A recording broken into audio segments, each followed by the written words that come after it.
Welcome to the Extra Mile podcast for bar exam takers. There are no traffic jams along the extra mile when you're studying for your bar exam. And now your hosts, Jackson Mummy and Megan Saya from Celebration Bar Review. Hey everybody, welcome to episode 336, I think it is, of the Extra Mile podcast for bar exam takers. This is Jackson. I'm along with Megan. Hey, how you doing? Doing well. How are you? Happy Thanksgiving. Yeah, we're just a few days away as we're recording, and what a weird Thanksgiving. I mean, is 2020 over yet? Are we there? Are we almost there?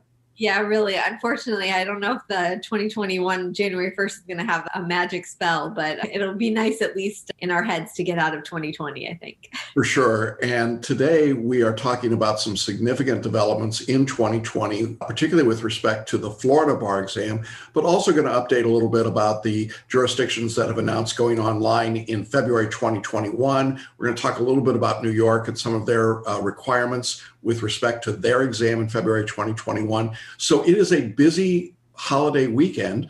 It takes me back many, many years ago to when you passed the California bar and you got your results about this time, didn't you, right before Thanksgiving? Yes, yeah. California traditionally gives their July results right before Thanksgiving, which adds a little extra stress to the holidays for those of us who are waiting. But yes, so it's very odd to know that we are starting to just now get results like places like Florida, and yet long way to go before we get those California results. Yeah, for sure. So we know that a lot of you waiting in Texas, New York, California, lots of UBE jurisdictions, Georgia, you are still on needles and pins, I guess, waiting, and we will update you as we get those results. But today, the focus is on Florida. So for those of you that don't know, Florida gave a one-day exam in October of 2020. It was a very unusual exam. It did not include the multi-state bar at all. There was a lot of concern about what would be tested, how it would be graded, how it would be scored. We now have the answers to those things as well as the results. They were released earlier this week, and it was an interesting release, I think, on a lot of levels. So the Florida results came out, and there's a lot to unpack there. But why don't we start, Megan, with you just giving us the big picture overview of the past results? Yeah, so the Florida bar examiners released as a partial picture, and I know, Jackson, you're going to talk about the full picture, but they released a partial picture of how many people ended up taking the exam. So there were 3,137 applicants who ended up sitting at the end of the day for this exam. And I know there was a lot of upheaval with this one about questions about how many people were going to drop and things like that, because obviously with all the changes in the exam, they released the first time taker pass rate, which ended up at 71.7%, which is good. That did not include people who had already sat for an exam and failed in the past. So obviously those numbers will look different for those students. We do know that there were only 951 retakers who sat for the October exam, which I found very interesting. Jackson, what does that number tell us about what this exam looked like? Well, it's interesting because when we go back a year ago to the numbers that the NCBE gives us, what we see is that in last July, in July of 2019, there were actually only 622 repeat takers. So there's a lot more repeat bar takers than we had before. We thought that might be the case in Florida, particularly with the delay of time and the fact that it was going to be only a one-day exam. That was the good news. The bad news is that the pass rate we have extrapolated for repeat bar takers to be about 20%. Now, what we get that, and I'm not going to take everybody through the math because it's really way too nerdy. And I know when we talked about it, you and I, your eyes kind of glazed over. So that was my gauge of don't go there. But here's the essence of it. In 2019, the repeat taker official bar pass rate, not released by Florida, but released by the NCBE in Florida, was only 22%. That's a very low number. When we take the number of people who we know passed the exam based on what Florida has told us, and we extrapolate the total number of bar takers, we get to about a 20% pass rate for repeat bar takers. Now, you're going to hear two other numbers being talked about. The first number is the one you've already mentioned, the 71.7. That's a first-time bar taker pass rate, and that's down about 3% from last July. So not a huge difference, but certainly something there. The second number that's being kicked around is a 41, 42% pass rate. And that is a back of the hand or back of the napkin pass rate that's extrapolated for everybody by assuming that everyone that passed was admitted into the bar, and that isn't true. So when you see that 42% number, I wouldn't be terribly interested in that. Really, the question I suppose people are asking is, what's the overall pass rate in Florida for this exam? I would say the number is probably closer to about 30 to 35%. So that's the number I'm going to hang my hat on. We won't know the real number until this time next year when the NCBE releases their numbers. Again, Florida's really weird. They're the only state I know of, maybe one, Megan, that doesn't release repeat bar taker pass rates. It's very strange, isn't it?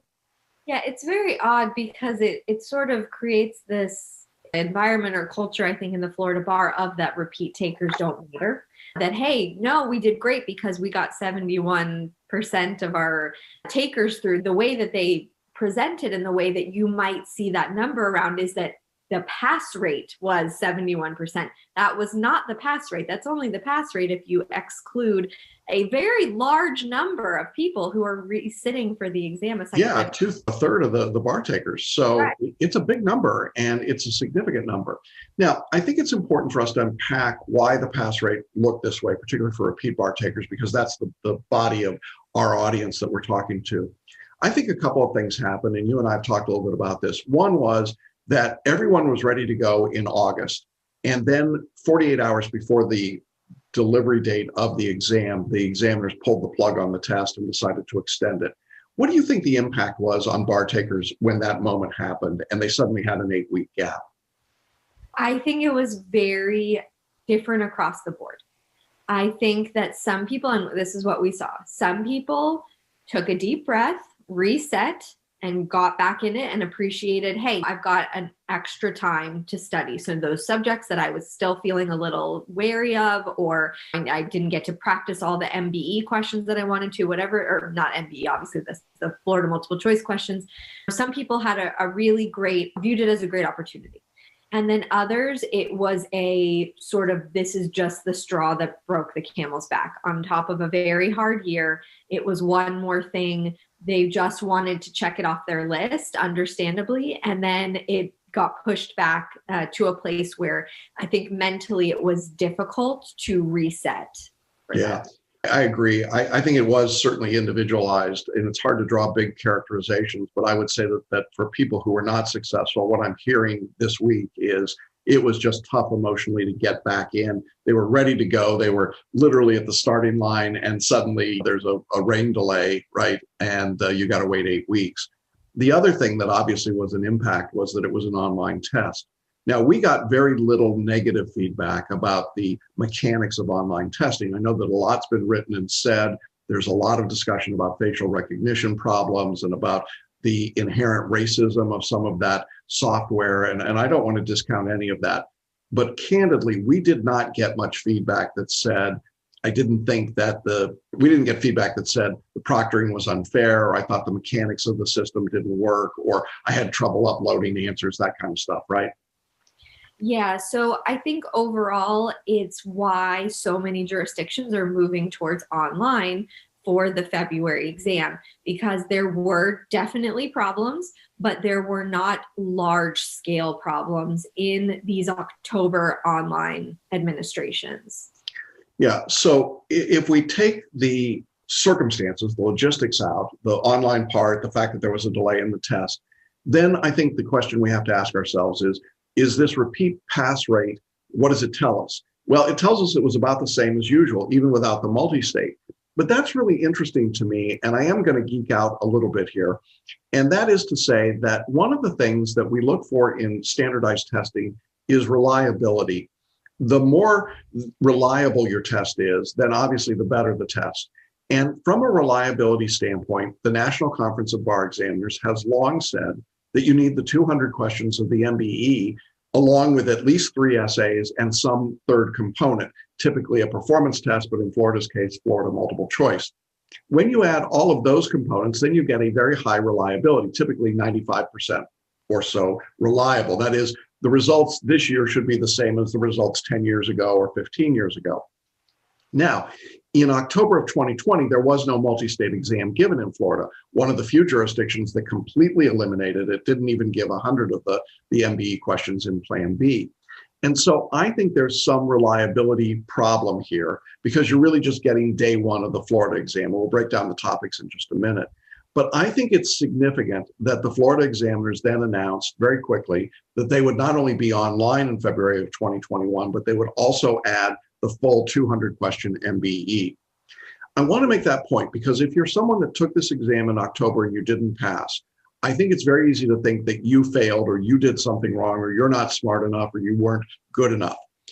Some of those things may be partially true, although I doubt it. But I would say that one thing you've got to consider is that this test was a black swan event. It was a one-off that doesn't look like anything else. And from a purely psychometric evaluation, it's not a reliable test. In other words, I would not hang my hat on these results one way or the other. Now, I'm really pleased that we've had as many of our students pass as have reported to us that they did, but I'm not going to go trumpeting that because I don't think that it really is something that is replicatable in the long term. Does that make sense? Yes, definitely. This was a very unique circumstance. Take it for whatever it was, but it's certainly not something that you're going to extrapolate anything beyond October of 2020. So that's sort of the preliminary. I know that's a long preliminary, but I wanted to get those things out just to let you know what lens or prism you have to use to look at these results. Now, the real key in this exam was that instead of doing the traditional 3 essays and then 3 topics of Florida multiple choice, the examiners decided to give 3 essays, pretty much same as usual, but then for the multiple choice, they went crazy. There were actually 6 or 7 different topics, and typically what they do in Florida is that they put just 3 topics in, and those 3 topics are usually a combination of Florida civil and criminal procedure. That's considered one topic of 30 questions. And then one topic grouping of business entities, one from wills, and one from Florida evidence. And they pick 3 of those 4 topics, and that becomes their 100 multiple choice questions. Well, the examiners didn't do that in October. Instead, in what I can only describe as a weird, twisted sense of how to make the test work, they decided to change the buckets around. So the first bucket of Florida multiple choice became Florida civil and criminal procedure plus evidence. And they instead of 30 questions, they were 40. And the way it broke out was that there were 20 questions in Florida civil procedure, 10 in Florida criminal procedure, 10 in evidence. Now, normally evidence would be a separate subject with 30 questions, but they just dumped it in. And then they categorized how people did on those 40 questions and compared them against the mean. That's good. We thought they might not do that, and we thought that there might not be scaling. So there was some scaling. That part was good. When we got to those 40 questions, the mean raw was about 25 correct out of 40. So that's interesting. Now, that was the highest of the 3 multiple choice. And I think it's because it's the subjects, right, that get tested all the time. People were expecting that. Then the second topic was business entities. Okay. But then they added torts. And you and I talked about this, Megan. What does it sound like they did with torts in business entities? I think it might have been more of a framework for business entities. So things like testing liability of a general partner, but you put it in the framework of a torts problem. But at the end of the day, it's really a business entities question. Yeah, that's the way it appears to us. And yet they called it business entities / torts. And there were 30 questions there instead of 40. And the mean raw score was 18. So dramatically lower. I mean, about 7 questions less than you got out of the 40 correct in the first topic area. So the lowest section was business entities, torts, but really not asking questions about what are the elements of negligence, right? That's not what they were doing. All right, so then that left us with the highly controversial third category. And boy, did we hear about this after the exam. Now, normally I told you that wills might be one of the categories that's tested. Well, on this exam, the examiners put together trusts and wills in the states. And you might say, what's the big deal? Well, the big deal is that trust has never been tested as a Florida multiple choice topic. I don't mean not rarely or occasionally. I mean, never. And suddenly here was trusts. And there were 30 questions. And you might say, well, how many were trusts? Well, based on the feedback we got, I would say of the 30 questions, 25 at least were pure on trust questions. There may have been 5 or so that were framework of wills, like the settlor writes a will and they can include a pour over trust in it, right? How that's a wills question, I don't know. But in any event, that's what it was. And this was a huge shock to people to see it in this format. Trust has always been tested as an essay topic in Florida, wills pretty much exclusively as a multiple choice topic. So again, there were 30 questions in the broad topic, and the mean raw score was 19. So 1 point better than business entities. So the trust questions, I think people felt surprised by, but were able to answer them. But the subject generally probably wasn't as difficult for most people. So that's what you see in the grouping. Now, that's significant because the examiners then use the same approach that they've always used on day 1 of the test. They compare your raw score in each of those 3 groupings to the mean raw to create a standard deviation and then give you a scaled score on a 200-point scale. That actually turned out to be good news. I was really afraid they were just going to use a raw score because there were these 6 or 7 categories or 6 or 7 subjects that were announced. So that's what happened on the multiple choice. On the essays, it was interesting. Essay 1 was federal con law with a torts crossover. The mean raw there was 39 out of 100 points. The second essay was real property and then Florida con law. Boy, this was a con law year, wasn't it? And then ethics, which we expected. And the mean here was 44. So that was the easiest or the highest scoring of the 3 questions. And then the last essay was contracts and UCC Article 3, and the mean was 39 points again. So that's what made up the scoring. It was a very strange exam. Took 136 to pass, scaled, and wow, crazy stuff. Crazy.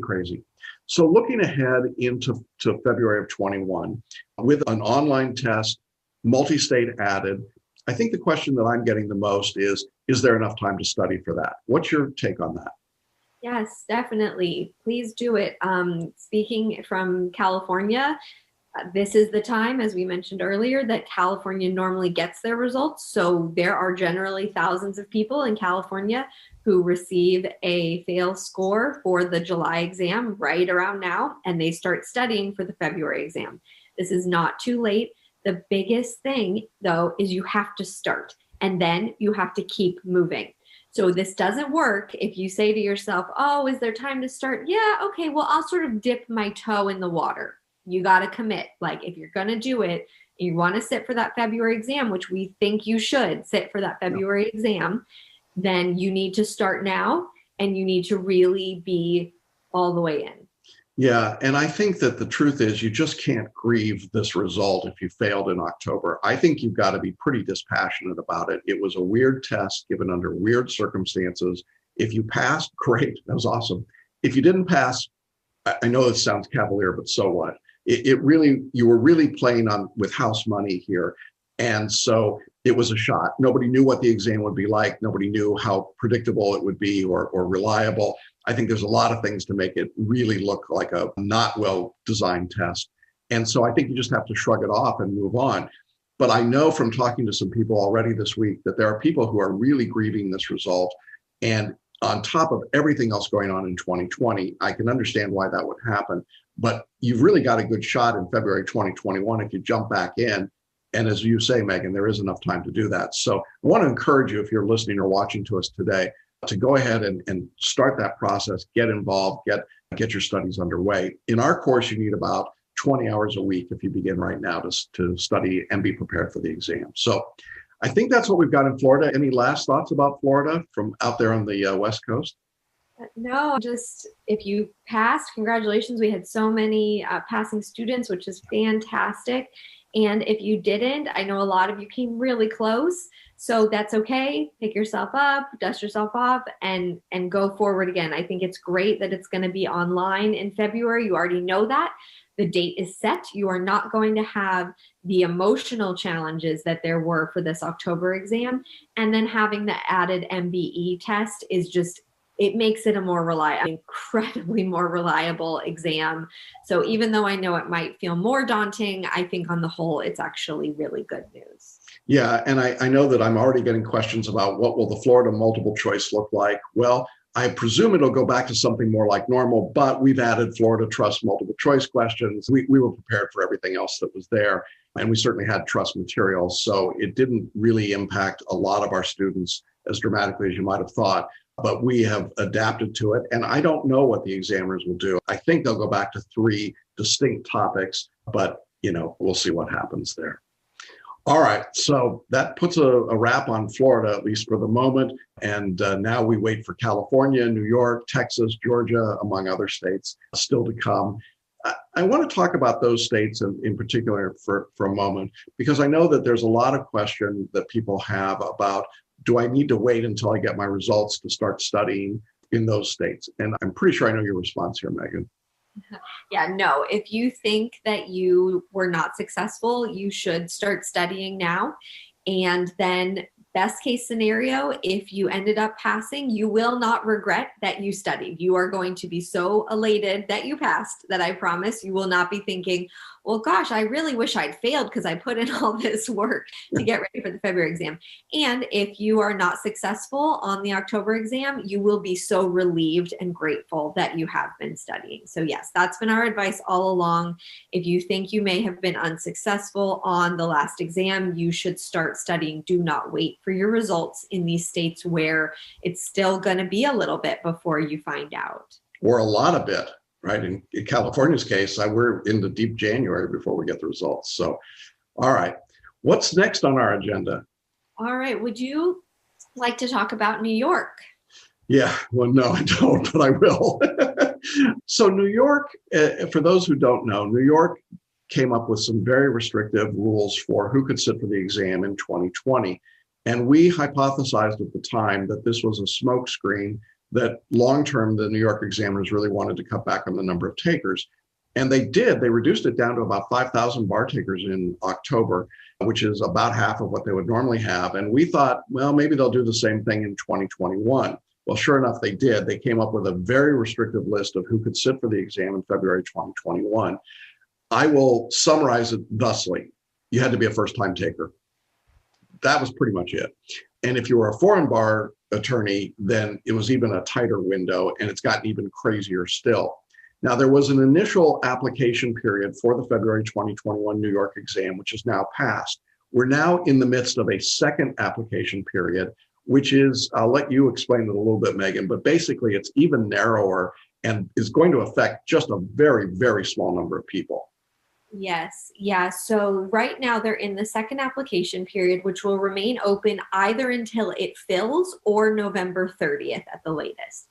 So this is the eligibility requirements for the second filing period or application filing period are either first-time foreign educated candidates whose foreign legal education has already been approved by the board. So you will know if that is you or not. And on top of that, you must have graduated with an LLM from an ABA-approved law school in the U.S. in 2020, or you will be graduating in December, January, February of 2021. And you have not taken any bar exam in any U.S. state, district, or territory in 2020. Then the other category are first-time foreign educated candidates who got advanced approval by the board to sit for the New York bar. Again, you will know if that is you, and who received the foreign legal education from a common law jurisdiction and graduated with your first degree in law from this jurisdiction in 2020 and did not take any bar exam anywhere in the US in 2020. So that is a very tiny pool. They said they have a limited number of seats. They didn't give the number, but they have a limited number, and they have not filled that small number yet. I am going to assume they are not going to fill that number because that is just a tiny pool of applicants. So yeah, it's almost like saying if your name is Jackson Mummy and you went to Georgetown Law and graduated the next year, you're eligible. It's probably fewer than 50 people, and so that's not going to affect many. So let's flip the script. Who's not being allowed to sit for the exam right now?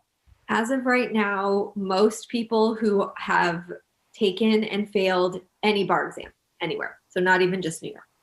Also, people who graduated from law school prior to, I want to say it was like 2016 was. Yeah, I think that's right. 2016. Yeah. That first one. So if you are not a recent law grad, you're not allowed as of this point to sit in New York. Foreign trained attorneys who graduated after 2020 or have failed a bar exam anywhere in New York or anywhere in the US previously. So yeah, so this gets pretty complicated. So one of the things we're going to do is we're going to link to a publication from the National Conference of Bar Examiners. It's called the 2020 Guide to Admissions, and this is the closest thing to an official record of what jurisdictions will let you do what. Obviously, these rules continue to change, as New York has indicated. But I think it's useful to have this document, particularly if you're a foreign trained attorney, because I think now the strategy has to be that unless you fit into this very narrow category, if you're foreign trained, you probably are going to take the uniform bar exam somewhere other than New York. The states that come to my mind initially would be Texas and Washington State, but it may not be limited to that. There may be other states that will allow you based on what your educational credentials are. It may also be necessary for you as a foreign trained attorney to get an LLM degree from an ABA accredited law school. Those are possibilities or requirements in some jurisdictions. So you need to start looking into that. I think that in the current environment, and I would describe it as xenophobic, that we are simply not allowing as many foreign trained attorneys to sit for bar exams. Now, will that change with a new administration? Maybe. But I think for the time being, you need to assume that it's going to be tough to get in. I think you also need to assume that New York is probably out of the picture for most of you, at least at this moment. Now, the New York examiners have never come out and said explicitly what they're doing or why they're doing it. They've just done it. We think that this is an attempt to limit the membership of the New York bar. And I don't know if there's going to ultimately be much pushback. It certainly won't come from the members of the bar themselves, that we know that. But I really wonder if the state legislature or the courts or just the court of public opinion will at some point force New York to open up the doors again. Their explanation for the small number of applicants in February was, well, we don't want to be overwhelmed in July. Did that make any sense? No, because it's all there is going to be a tidal wave the more that you back up people. We know a lot of people who were planning on taking the New York bar were not allowed to sit for it in the October administration, and they are still waiting to try to sit for it in February. If they're not allowed in February, they're hoping to take it in July. I guess all that happens, the only way to prevent a large wave that's been building up to sort of come crashing down is to never let people sit who don't meet very specific categories. I don't know how you justify that, though, when every bar in the country allows people to sit for the exam. Some have caps on the number of times you can fail the exam, but tell me if I'm wrong. I don't think any of them say if you failed it once, you're not a. That's right. That's right. The greatest cap, I think, is probably 5 in Texas, for example. So this is really, again, a one-off kind of event, and we're going to see what happens. But be proactive if you're a New York bar taker and look at the UBE, look at other jurisdictions. So that's why I think it's important to look at these details and then go to the bar examiners themselves. And we can't give individual admissions advice. And we certainly can only tell you what we're hearing with respect to these rules. The ultimate rules come from the bar examiners and you're responsible for them. So make sure you're communicating and looking at those rules. All right. Well, that's the unhappy news, I guess, out of New York. Where to next? So let's talk about, really briefly, I think, about the jurisdictions that are going online and who the big jurisdiction that has not gone online, at least of now. So our big jurisdictions that most of our students are in that are going online are California, Florida, New York, Georgia, Illinois. We also have Colorado, Pennsylvania, Mass, Maryland, Connecticut, DC, New Hampshire, Tennessee, Nevada, and Vermont. So it's a growing list. By the time this podcast comes out, there may be new states on this list. I think those are good news. I think it's great if you are in that jurisdiction. I think what it does is it gives you some certainty. The exam will be at the end of February and it will be online, and you can make the preparations that you need to now instead of the mad scramble that we had in 2020 where everything kept getting pushed back farther and farther and farther, and there was confusion and uncertainty about, am I traveling somewhere? Do I make a hotel reservation? Is it safe to? Am I doing it online? What are the system requirements, right? This is just certainty, I think, for those jurisdictions. Yeah, I agree. I think that's good news. And I think the other thing it does is if you're a UBE bar taker, you now have a choice about, do you want to go to a jurisdiction that's giving it in person or online? You'll be able to make that decision. Now, you mentioned the one big state we don't know about. Go ahead, tell us who that is. Right. So we have not heard that Texas is going online. And I will say, although they have not sent anything out specifically stating they're not going online, they have put out 3 exam sites for the February bar. So I am taking that as of right now, Texas is an in-person exam for February. So they've got the Palmer Event Center in Austin, the Hilton Americas Houston, and the Esports Stadium in Arlington. So if you are planning on taking the Texas bar, which is UBE for the first time this February, as of right now, Texas is planning to move ahead with an in-person exam. Yeah, that's interesting news because that's certainly the only big state that seems to have gone that direction. Texas did a lot of weird things in 2020. They had hotel room in-person exams. That's too bizarre to even explain. They did go into the online test in October. So they did it both ways. It's interesting to me that they have already announced their test sites. That would indicate they're not going online. I don't know. The COVID numbers may force them to change their mind about that. But again, it's hard to extract the politics in the world from the realities of the bar exam. And I suspect in some of these states that are giving in-person exams, it's because the political nature of their state says, we just can't acknowledge that COVID is real. And I'm not going to comment one way or the other about that. I'm just going to say, I think it's something you want to be watching for. And if you're not comfortable taking the exam in person, then you should definitely switch over if you're a UBE student to some other jurisdiction, because you can always move your scores back, with the exception of New York. If you're not in a UBE jurisdiction, if you're in California, Florida, Georgia, but you've got no choice. You're going to take the exam and it is going to be online. And so I think it's important that you prepare for an online exam. Our course is certainly set up that way. We've got extra lessons for writing essays online, writing performance tests online, taking multiple choice tests online, and lots of practice opportunities to do that. So lots of ways to get ready for that test. I guess the final question some people are already asking me is, what will happen in July of 2021? Will we have online exams? There's no real way to know that, obviously. I think that the online test is the wave of the future. It was something that was being considered years ago, or 4 years. And the question was, would the NCBE be willing to let their stuff out in an online format? They obviously have said they're going to do that. I think we'll see how it goes in February 2021 from a test security standpoint and from a proctoring standpoint.